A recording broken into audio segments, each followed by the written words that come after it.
Hello, hello, hello. This is Gresham from the I Am CEO podcast, and I have a very special guest on the show today. I have Desanti Carden of Tough Luck. Desanti, it's awesome to have you on the show.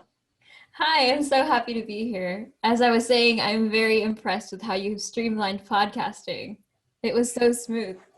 Definitely. Well, no, I appreciate you for spending some time out. Always enjoy hearing compliments. So we'll have to definitely have you back on because I love hearing, great things about this. And what I wanted to do is just read some of the great things that you're doing as well, too. And Desanti is a musician and entrepreneur based in Houston, Texas. She founded Tough Luck, the media company, and posts regularly on her self-titled YouTube channel. Her content is focused on solo-preneurship and human optimization to educate her audience on the importance of being aware of one's biological and mental health and how it impacts executing on their dreams. Desanti, are you ready to speak to the IMCL community? Yes, definitely. Hi, everyone. Awesome. Well, let's do it then. So to kind of kick everything off, I wanted to hear a little bit more on how you got started. Could you take us through your CEO story? We'll let you get started with your business. Yes, so I've been, starting little businesses here and there since I was in high school. I pretty much was raised kind of hands off, so nobody ever told me that I couldn't do something. And so I decided I wanted to be a graphic designer. So I had no idea how to use Photoshop or any programs like that, but I drew something up and I took a picture of it and scanned it and traced it on another editing program. And then I created t-shirts and then I started selling the t-shirts. And then from there, I went into, a t-shirt manufacturing career. And then I also vendored at different events. And my biggest event was Vans Warped Tour. I don't know if you've ever heard of them. Mm-mm. They're not touring anymore, but that was a pretty big deal for my merch brand. And then after I got my dream job in the t-shirt industry working for a print-on-demand shop, I ended up being a manager there. And I was very young, and I realized I didn't want to be working for another company, even though I was doing what was the end goal for t-shirt manufacturing or anything like that. So then I decided to quit, and during all of that, I was having other streams of income, such as I was dog sitting, and then I was also doing affiliate marketing, and with the t-shirt brand, I was also growing my Instagram and social medias along the way. And so I was like, I could just do this full time. And so at that time, I decided to quit my job and pursue all the other little things that I was doing. Eventually, social media was the one that stuck. And of course, personal branding is huge right now. And that's the one that I stuck to. Then I created my podcast, Tough Luck, which is now my media company. And basically, we interview people just like this and entrepreneurs and creatives that inspire me because I'm still very young and I'm still learning as I go. So I love talking to others that are doing the same or have done the same. Yeah. Yeah, that's absolutely huge. I love to kind of hear the journey. I think so many times when we see people or we hear somebody on a podcast, we think that they just woke up yesterday and then they decided to start doing things. But there's definitely, a process that goes with that. And it's definitely sounds like, correct me if I'm wrong, a lot of those things and probably skills, whether it be the graphic design and all the things you've been doing, probably overlap into some of the skills and things that you're doing now. Yes, definitely. And also being a manager for another company now has taught me to be a manager for myself. And then I have a VA and I know how to streamline things and how to write processes and make sure that everything is running how it should run because I have that experience. So everything built up to what it is now. Yeah, absolutely. We definitely have to remind ourselves of that. And so I know I touched on, and you did as well, too, a little bit about your media company. Could you take us through a little bit more on what you're doing, how you're serving clients, and what exactly we can listen to and find there? Yes, so right now I'm creating content. I started a series about making money online, and I'm going through all of the streams of income that I have experienced the past couple of years or several years. So for example, the first video in the series was my 4 streams of income while I was in high school. And then one that I just released yesterday was my 6 streams of income when I first quit my job. And so right now it's educational. So right now we're teaching other people how to do the same thing that I did, but then also with a focus on the health and nutrition, which is the human optimization part, because I'm very big on how health impacts your performance. Hmm. Yeah, absolutely appreciate that. And, when I was reading that bio, I feel like it was very, very timely, especially now, because I think so many times we're not checking in with ourselves, making sure our cup is full. And we obviously sometimes realize that that impacts us from our health and our mental standpoint, but it also affects our ability to be able to reach our goals, because if we don't take care of ourselves, then it's hard to really be able to reach and take care of those goals. Yes, definitely. And so the name Tough Luck derives from the quote, "The world owes you nothing, it was here first," by Mark Mm. Twain. And so, meaning that life is kind of like, well, tough luck. You have to do things on your own and figure it out. And a lot of my content is on teaching people how to have that mindset, and also tangible things like step-by-step things on how to do this, or streams of income and or side hustle ideas, so they can also own their life. Yeah, absolutely. And I don't know, definitely, correct me if I'm wrong. It kind of sounds like you talked about in your story and the way you got started with everything, and how you weren't necessarily told, how to do this in this way. It sounds like that's something that you're helping to empower others with, that ability to be able to figure out exactly how they want to do what they want to do. And of course, learn as much as possible from you and all the awesome content that you're creating, but just, I guess, tap into that mindset of, you don't have to necessarily go this way because everybody else has gone this way and you've taught yourself to do this way. Yes, exactly. Because everyone right now, especially as adults, we have so many limiting beliefs that they were raised a certain way or told that they had to follow a certain system or go to college. And that just clouds all of their dreams and aspirations. And I was blessed to not really, and I had to turn my narrative around, because at first I was like, oh my God, my childhood was so bad. Like I have Mm-hmm. all, but I had to switch that around and be like, if it wasn't for that, I would not have had such drive to make something out of myself. And so now I want to teach others that they can do anything that they set their mind to, no matter how many resources they think they don't have.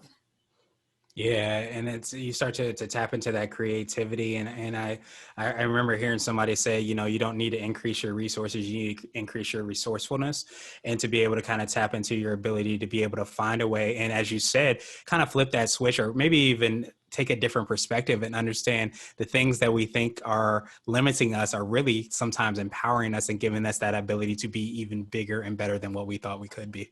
Yes, definitely. Reframing, I guess looking inward and then approaching it a different way. Yeah, absolutely. And so I wanted to ask you, and you might have already touched on this, for what I call your secret sauce. And this could be for yourself, your business, or a combination of both. But what do you feel kind of sets you apart and makes you unique? I would say what we just spoke about, my resourcefulness. I feel like every single business that I've started, I have had little to no money starting it. And all I had was the internet and my brain. And I feel like because also I've lost so much with so many failed businesses in the past years, that now that I don't have that to scare me. So anything that I look at, I'm not really like, oh, where is it going to go? Because I know what I'm capable of, and I've already lost so much that it doesn't hurt me anymore. Yeah, that's extremely powerful. It's so funny that you say that, because I almost believe that I've learned more from the mistakes that I've made. And I think the biggest thing that sometimes you kind of learn is that it's never as bad as you think it's going to be.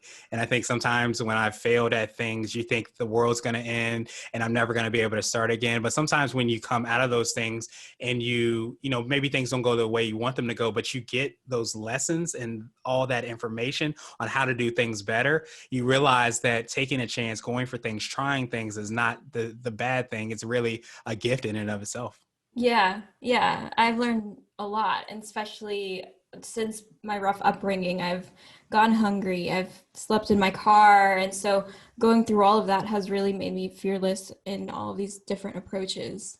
And also kind of not being scared to look a certain way in front of people, and you have to stop caring about what others think of you and kind of laugh, because everything that offends you, or like everything that other people perceive of you, is just from an insecurity. And so whenever you can laugh at yourself and love yourself, which it all stems from, then it's just a lot easier to try new things because you won't care.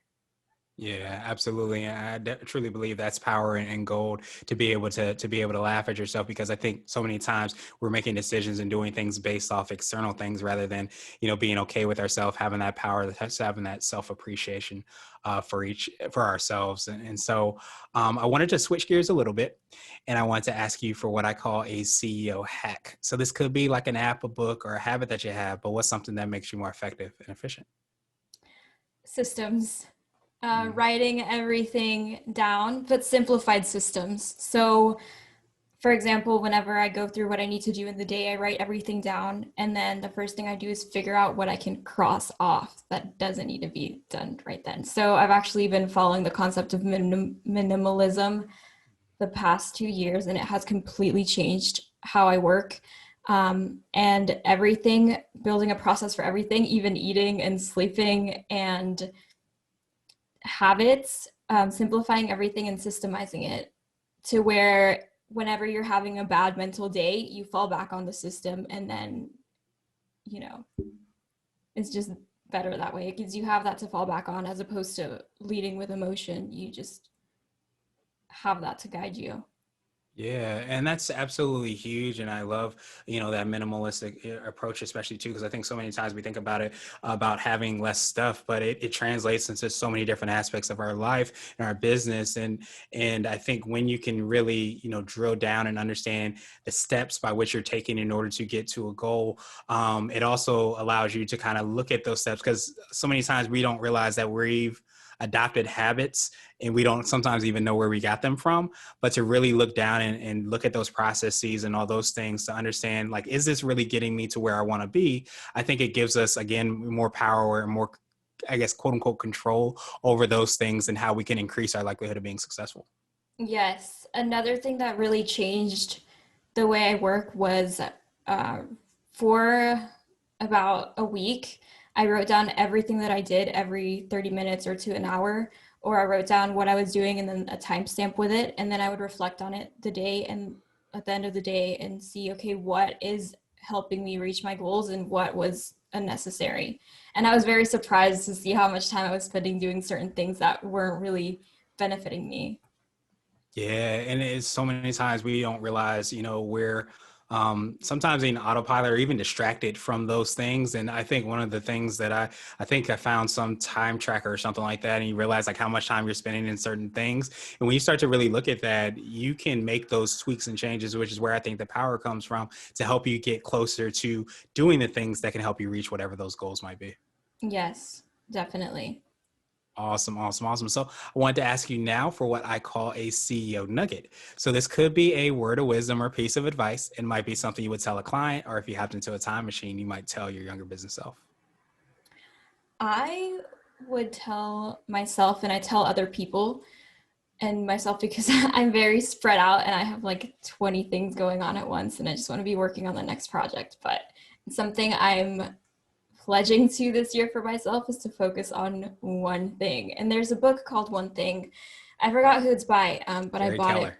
Yeah, Gary Keller. I'm about Yeah, I to love read that that. book. Someone recommended it to me, but because I'm so like at this point in my career, I'm like, that's it. I need to focus on one thing because I'm not growing at the rate that I want to. And it's probably because I'm like focused on music and then on the podcast and then YouTube and all these different things. And so this year is just going to be for tough luck, and that's it. And that's what I'm telling other people that are starting social medias. And I talk to a lot of people that want to be content creators as well. And that's what I tell them, to focus on one thing. Nice. Yeah, I absolutely love that. That is one of my absolute favorite books.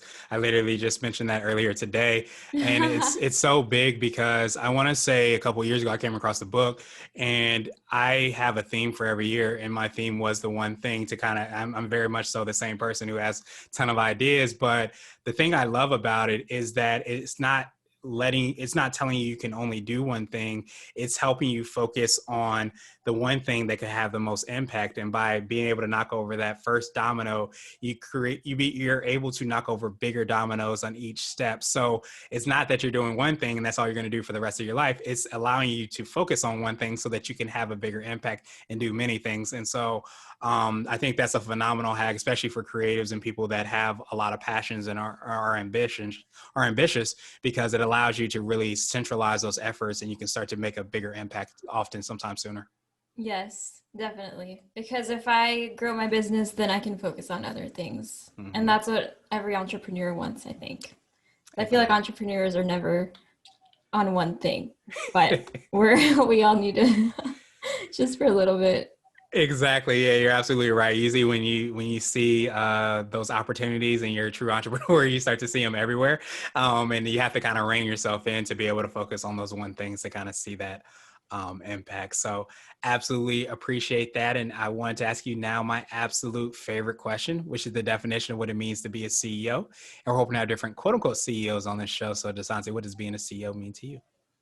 Being a CEO is being the example that you want to be for people. I think like whenever you visualize the person you want to be, I think that it's that, but knowing that you want other people to look up to that leadership figure. Nice. Like when I think of myself as a CEO, I think of who's the person that I want to be and who's the person that I want to be a good example for my peers. Nice. Yeah, I think Matthew McConaughey has this, I think he won an Oscar or something like that. He has a speech where he talks about his hero is himself 5 years from now. And if he knows that he's going to become that person, he has to start acting like that person. So he starts to take those actions towards doing that. And then, in 5 years, you ask him like, who's his hero? Did he reach that hero's level status? And no, he didn't, because he has another There's 5 another years one of that now. person. Exactly. So when you start to really tap into that, you get more present in terms of the process. You get more present in terms of all the awesome things that you're doing, but you're also setting that standard, setting that example for so many people that are looking at you and mentioning you potentially in podcasts. So definitely appreciate that definition. Yeah, definitely. Awesome. How long have you been doing this? I've been doing this for probably about, I want to say 4 or 5 years or so in some form, shape, or fashion. Wow. Yes. That's awesome. Do you love Yes, it? How I many do do. you do a day? I can do max. I usually can do up to 7 or 8 per day. Oh my goodness. Yes, I'll be back and forth, but I have breaks in between, so I never do more than 3 in a row. Okay. Yeah. That's pretty cool. I'm sure you get a lot of the same things too from us entrepreneurs. Yeah, and that's been really good. Like especially like one of the things, is the hacks and the nuggets. If you hear it over and over again, then you know that you should probably be doing it. And that's been the biggest reminder, like morning routines and things like that. The one thing and being able to focus, things like that come up consistently in conversation. So that means those are the things that move the needle. Yeah, for sure. Awesome. So I wanted to ask you now my absolute favorite question. Well, now I'm sorry, I already asked you that. So I wanted to see if there's anything additional you want to let our readers and listeners know, and of course, how best people can get a hold of you. To follow me and message me on Instagram. I love talking to people on Instagram or Awesome. YouTube. YouTube has a lot of good content that everyone that's an aspiring entrepreneur could learn a lot from. My handle is at Desanti Carden. Okay. First and Awesome. last name. Perfect. Well, we'll definitely have those links and information in the show notes as well too. But definitely appreciate you, Desanti, and I hope you have a phenomenal rest of the day. Thank you so much. Have a good day. Right. You too. Awesome. Thank you, Desanti. Always Thank do a you. virtual high five. Nice meeting you. Nice meeting you too.